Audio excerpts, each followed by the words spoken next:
가슴 뛰는 일을 해라, 이런 말씀들을 굉장히 쉽게들 하십니다. 가슴 뛰는 일을 찾는다고 여러분들 잘 나가던 회사를 쉽게 버리는 걸 저는 반대합니다. 그런데 우리는 직장을 다니다 보면 열심히 일하는 건 내 몫이지만 나의 컨트롤에 없는 것에 대해서 너무 많은 시간 고민하고 기가 죽습니다. 한 가지 가장 중요한 원칙을 말씀을 드리면, 안녕하세요 구독자 여러분, 최명아입니다. 저는 마케터고요. 굉장히 오랫동안 지금도 직장생활을 하고 있는 프로 직장러입니다. 직장생활 여러 사람들이 굉장히 다 고민을 하실 텐데요. 제가 갖고 있는 직장생활의 어떤 노하우, 이렇게 긴 직장생활을 견뎌오는 어떤 저만의 비법, 좀 말씀을 몇 가지 드리려고 해요.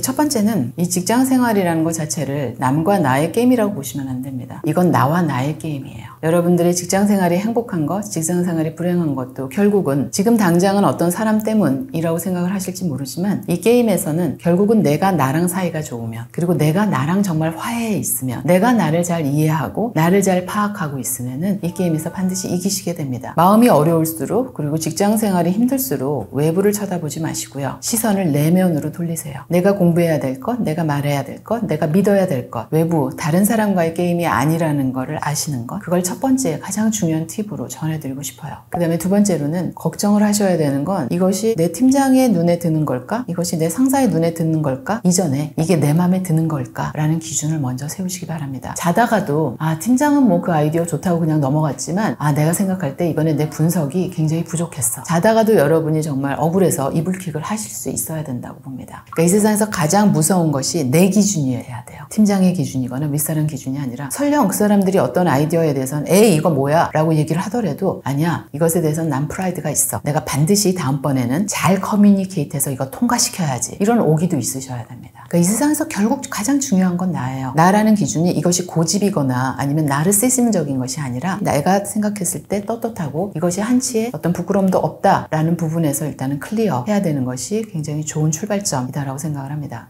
여러분들만의 북극성을 꼭 가져가시기 바랍니다. 북극성, 움직이지 않는, 그리고 이 험한 커리어, 험한 직장생활 속에서도 가끔씩 눈을 들어서 바라볼 수 있는 북극성이 있으셔야 돼요. 목표라는 거죠. 근데 그 목표가 하이라키칼한 게 아니었으면 좋겠어요. 예를 들어서 뭐 팀장이 되는 것, 아니면 연봉 1억이 되는 것, 이게 여러분들의 목표가 아니라, 왜냐하면 1억이 되면 2억이 보이고 2억이 되면 3억이 보여요. 그럼 우리는 계속해서 대기자 신세를 못 면해요. 그 순번표 뽑은 대기자 신세 있지 않습니까? 그렇게 시시하게 우리 생을 살아갈 수는 없지 않습니까? 그래서 정말 나는 어떤 사람이 되고 싶은 건지, 사람들이 나를 봤을 때 같이 일하고 싶은 사람이 되고 싶은 건지, 아니면 저 사람은 정말 인사이트가 좋아 라는 이야기를 듣고 싶은 건지. 나만의 북극성이라는 거는 나만의 움직이지 않는 가치, 그래서 그것을 바라보면서 오늘도 나는 저기에 한 걸음 가까이 갔어, 오늘도 나는 저것에 대한 준비가 되고 있어 라고 한다라고 하면은 여러분들을 충분히 칭찬하고, 그리고 여러분을 격려하고, 그리고 더 부족한 부분에 대해서 채워나가자고 화이팅 할 수 있어야 된다고 생각합니다. 여러분들의 멘탈을 붙드셔야 됩니다. 직장생활은 일을 잘한다 못한다라는 게임 이전에 여러분들이 얼마나 정신줄을 붙잡고 있느냐, 이 게임이 정말 큽니다. 일을 잘하는 거는요,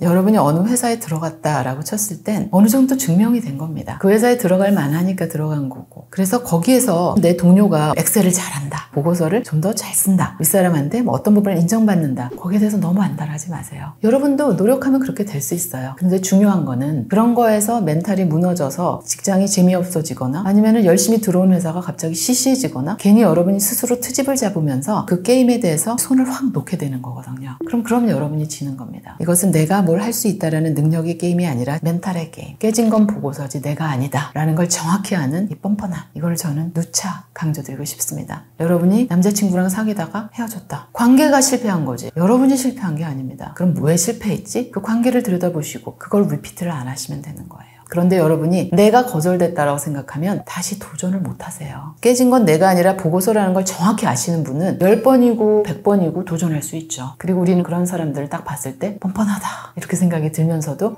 저 멘탈 나도 갖고 싶다 가지셔야 합니다. 열정이 여러분을 계속 도전하게 안 만들어요. 이런 객관화의 힘이 여러분을 도전하게 만들 겁니다. 많이 카피하세요. 카피하는 자가 살아남습니다. 일단 보고서 엄청나게 공부하시고 카피하십시오. 저 맥킨지에 있을 때 보고서를 정말 잘 쓰고 싶어서요, 맥킨지 안에 있는 모든 보고서를 놓고 달달달달 외웠어요. 이렇게 플로우를 짜는구나, 이렇게 스토리를 가져갔구나, 장표의 구성을 이런 식으로 했을 때 가장 눈에 띄는구나. 가장 잘 성장하고 싶으시면 무조건 카피하세요. 카피는 창조의 어머니인 것 같습니다. 그리고 여러분들 직장생활에서 베이비 프로젝트 반드시 운영하시기 바랍니다. 베이비 프로젝트란 딴 게 아니라 직장이라는 메인이 있죠. 그런데 나만의 하트가 들어간 약간 내 영혼을 투자할 수 있는 나만의 비밀 프로젝트, 꼭 비밀일 필요는 없어요. 주말에 하실 수도 있고. 이 방송을 들으시는 분들은 아마 뭐 30대, 40대이실 것 같은데 앞으로 여러분들은 한 50년은 더 일하셔야 될 거예요. 그게 꼭 9 to 6의 일은 아니겠지만 그러기 위해서는 어떤 나의 컨텐츠라는 게 좀 다양해야겠죠. 지금은 직장이라는 곳에서 메이저로 이렇게 일을 하고 있지만 주말에는 스마트 스토어를 열어서 몇몇 뜻맞는 친구들이랑 뭔가를 팔아볼 수도 있습니다. 그런가 하면 어떤 플랫폼에 글을 올리는 그런 사람이 될 수도 있고요. 여러분의 경험을 차곡차곡 쌓아서 트레바리 같은 데서 공유를 할 수 있는 그런 사람이 될 수도 있습니다. 여러분이 어떤 식으로 활동을 하든 그 베이비 프로젝트라는 거는 여러분한테 당장 금전적인 어떤 이득을 가지고 오는 것이 아니라 나의 가능성을 좀 타진해 볼 수 있는 그라운드가 될 거예요. 어느 구름에 비가 있는지 몰라요. 그래서 그런 베이비 프로젝트가 우리한테는 굉장히 좋은 활력도 될 수 있고 또 나를 발견하는 굉장히 재미있는 오롯한 그런 곳간이 될 수도 있습니다. 커뮤니티에 속하세요. 내가 누구냐라는 굉장히 심플한 퀘스천을요. 너무 크게 고민하지 않고 정답이 있을 수가 있어요. 여러분이 속해 있는 커뮤니티, 여러분이 가장 마음을 두고 자주 만나는 한 6명의 평균을 내면 여러분입니다. 내가 속해 있는 곳이 나예요. 그 얘기는 뭐냐면 나라는 사람이 가고 싶은 어떤 북극성, 방향성이 있다라고 할 때 그 길을 같이 쳐다보는 사람들이 있어요. 그런 커뮤니티를 꼭 찾아서 같이 성장하시기를 추천드립니다. 저희 회사는 클럽 블러썸미라는 커뮤니티가 있는데요. 여성들만 모입니다. 그냥 평범한 직장의 과장, 차장, 부장 이런 친구들이 모여요. 그래서 한 달에 한 번씩 공부도 하고 서로의 직장을 방문하면서 이 회사는 이런 전략을 갖고 있거나 그런 걸 배우기도 합니다. 그런데 이렇게 같이 성장하고 같이 가는 와중에 저희가 서로에 대해서 굉장히 많이 배우고 그리고 서로의 모습 속에서 내 모습을 투영하기도 하고 때로는 용기를 얻기도 하고 여러분의 가는 길이 굉장히 깁니다. 지금 당장은 어떤 승부가 나는 것처럼 보이지만 절대 그렇지 않아요. 여러분의 30대보다 40대, 40대보다 50대, 50대보다 60대가 더 중요하고 훨씬 더 시장적으로 기회가 많을 수도 있습니다. 근데 그것을 준비하려면 여러분들이 다양한 커뮤니티에 나한테 딱 맞는 커뮤니티에 속해서 같이 성장하면서 그 길을 가는 것 추천드리고 싶습니다.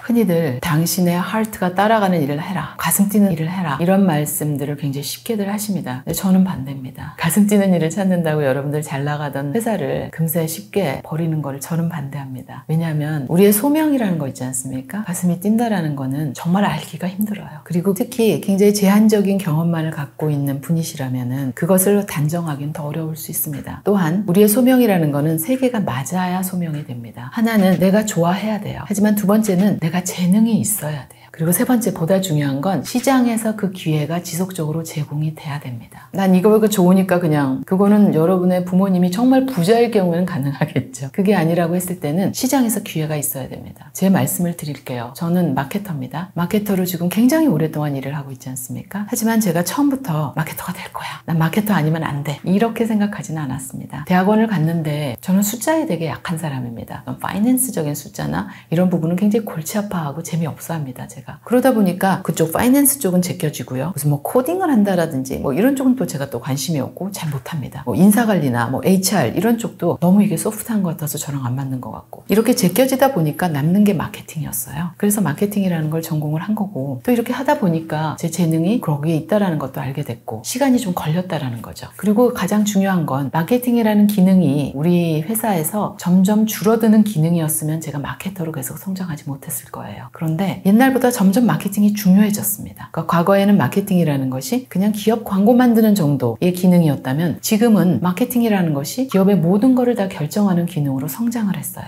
그러다 보니까 더 많은 기회가 계속 저한테 찾아왔고 그러다 보니까 제가 그 길을 저의 소명이구나 하고 갈 수 있었던 겁니다. 굉장히 오랜 기간을 30년 이상을 달리다 보니 이제 돌아보니까 이것이 천직이었어. 나의 길이었어. 더 좋아지는 게 되는 겁니다. 너무 내가 좋아하는 게 뭐지? 내 열정이 어딨지? 그리고 그게 없으니까 나는 되게 쓸모없이 일하는 것 같아. 이렇게 생각하지 마시기 바랍니다. 때로는 여러분들한테 주어진 차선이 지금 꼭 필요한 여러분의 무기가 될 수가 있어요. 때로는 이게 뭐야? 하고 가던 길이 어느 순간 돌아보면 이게 굉장히 의미가 있네? 나한테 어떤 식으로든지 맞는 것 같아. 라는 소명이 될 수도 있습니다. 스스로한테 그런 부분에서 기회를 주시기 바란다는 이야기를 또 하나의 팁으로 꼽고 싶습니다. 내 몫과 타인의 몫을 구별해내세요. 이 세상에는 나의 몫이 있고 타인의 몫이 있는 것 같아요. 열심히 일하는 일하는 건 내 몫이지만 승진시키는 건 회사의 몫입니다. 관계에서 최선을 다하는 건 내 몫이지만 관계를 끝내는 거는 또 다른 어떤 힘에 눌릴 수 있습니다. 내가 지금 고민하고 할 수 있는 건 내 컨트롤 하에 있는 거인 것 같아요. 그런데 우리는 직장을 다니다 보면, 삶을 살다 보면 나의 컨트롤에 없는 것에 대해서 너무 많은 시간 고민하고 마음 아파하고 거기에 대해서 굉장히 기가 죽습니다. 하지만 그렇지 않거든요. 저도 한때는 내 몫의 결정이 아닌 것을 마치 내 몫의 결정인 것처럼 끌어들이고는 아니 왜 이게 안 되는 거야? 왜 안 시켜주는 거야? 왜 이 일은 안 벌어지는 거야? 라는 부분에 대해서 안달한 적이 있습니다. 하지만 거기에서 저의 힘을 빼거나 저의 열정을 불태운다고 변하는 건 없었어요. 내가 지금 더 신경 쓰고 나의 힘을 더 쏟아야 되는 거는 내가 컨트롤할 수 있는 오늘, 이 순간, 이것이 얼만큼 내 마음에 드는 그러한 모습인지, 그 다음 그 일이 어디로 가는가라는 부분에 대해서는 상대의 몫으로 그냥 맘 편히 남겨놔도 되는 것 같습니다. Here and now라는 말을 정말 좋아합니다. 어쩌면은 내가 지금 할 수 있는 지금에서의 어떤 승부, 그 부분이 모이다 보면은 그것이 결국은 내가 원하는 지점으로 끌고 나갈 수 있는 가장 중요한 것이 되지 않나. 그래서 나의 몫과 타인의 몫을 구별해내는 것, 그것도 제가 갖고 있는 하나의 노하우입니다.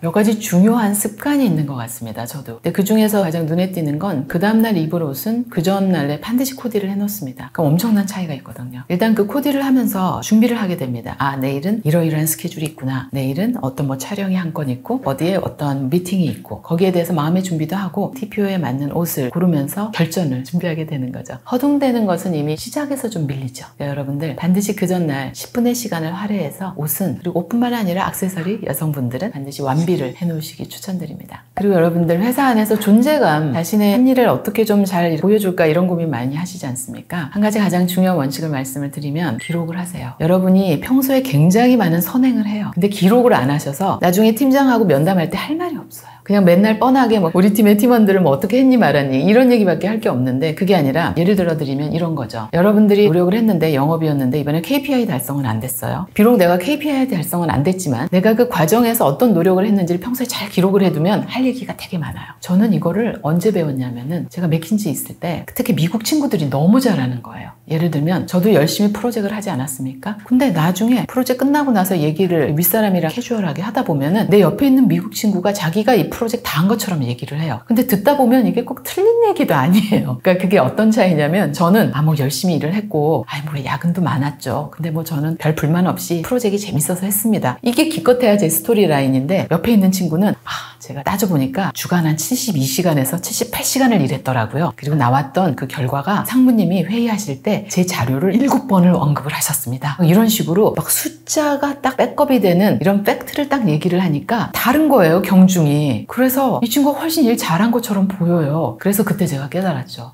숫자가 필요하구나. 그럼 숫자가 어디서 나왔느냐? 이 친구는 기록을 해둔 거예요. 그때마다 쫀쫀하게. 그러니까 나를 포지셔닝 한다라는 건 여러분이 맡은 일에서만 잘한다 못한다가 아니라 그 외에 나라는 사람을 좀 종합적으로 스토리를 던져줌으로써 상대로 하여금 이 친구는 우리 회사에 정말 필요한 인재군 이라는 그런 확신을 주는 행동입니다. 기록하세요. 여러분은 정말 보물섬같이 하고 있는 선행들이 너무 많은데 기록을 안 하니까 나중에 뭐 할 말이 없는 거예요. 기록하시기 바랍니다.